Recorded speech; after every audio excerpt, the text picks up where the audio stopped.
There are some places on Earth you should never visit, no matter how much you need a holiday. We're talking lakes that'll kill you in a single hour, caves that will boil you alive, and radioactive islands where the rats will give you bubonic plague. I don't want to put you off traveling for life, but after watching this video, you won't believe just how dangerous our planet can be. If you're planning a road trip, you might want to steer clear of Yungas Road in Bolivia. This terrifying track twists and turns along a sheer cliff face, climbing to a height of 15,260 feet above sea level. In places, the road is only 10 feet wide, with no guardrails to protect you from the blood-curdling 2,000-foot drop. Clouds of dust from the poorly maintained track make it hard to see, while humid winds from the nearby rainforest create regular rainstorms and mudslides. No wonder this place has earned the nickname Death Road. Despite its deadly reputation, plenty of daredevil drivers continue to use the route. Cars, trucks, and lorries often needed to pass each other, forcing one vehicle to teeter on the very edge of the narrow track. During the 1990s, between 200 and 300 people lost their lives each year after losing control of their car and plunging into the abyss below.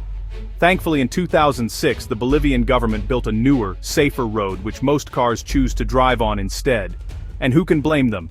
If you do insist on driving Death Road, which is technically now illegal, though rarely enforced, remember there's no turning back once you begin.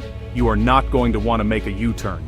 With places like Yungas Road, clearly the world can be a scary place, so staying at home and watching YouTube all day is just the responsible choice, right? If you agree, you should probably like this video and subscribe to be amazed. I post awe-inspiring content that'll keep you entertained daily. Now let's venture back to the most dangerous places on Earth. Some of the most beautiful places on Earth are also the most deadliest. Just take the Naka Crystal Cave for example. Located nearly 1,000 feet beneath a mountain in Naka, Mexico, this underground cavern is crammed with enormous milky white selenite crystals. The oversized pillars were formed by volcanic minerals in water, which crystallized as temperatures in the cave system cooled over thousands of years. Today, they're big enough for several grown adults to walk on, measuring as long as almost 40 feet and weighing up to 55 tons. But you might want to think twice before paying the crystals a visit with your selfie stick. The cave is situated above an underground magma chamber, which means the temperature can climb as high as 113 degrees Fahrenheit, and the humidity can reach 99%. As a result, the air is so saturated with moisture that sweat can't evaporate from your skin to cool you down, making it difficult to survive more than 10 minutes without risking heat stroke, organ failure, and death. Today, scientists who visit the crystals must wear a special cooling suit with its own supply of chilled air, and even then, they can only tolerate the conditions for an hour max. Yeah, I'll probably admire the crystals on Google Images for now.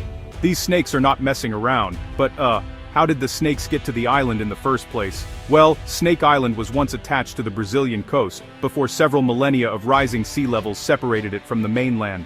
Because there were no predators and plenty of seabirds to eat, the stranded snakes thrived to a terrifying extent. There are now estimated to be between 1 and 5 golden lanceheads for every square meter of island, meaning that visitors are never more than a few feet away from a slithering adversary.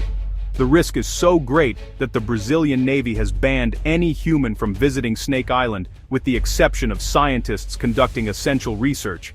I can't say I'm disappointed. Imagine a place so hot that if you get hungry, you can simply fry an egg on the ground. Well, that's a reality in Death Valley in California, a boiling desert basin where temperatures have been known to rise as high as 134 degrees Fahrenheit, or 56 degrees Celsius. That's the hottest air temperature ever recorded on Earth.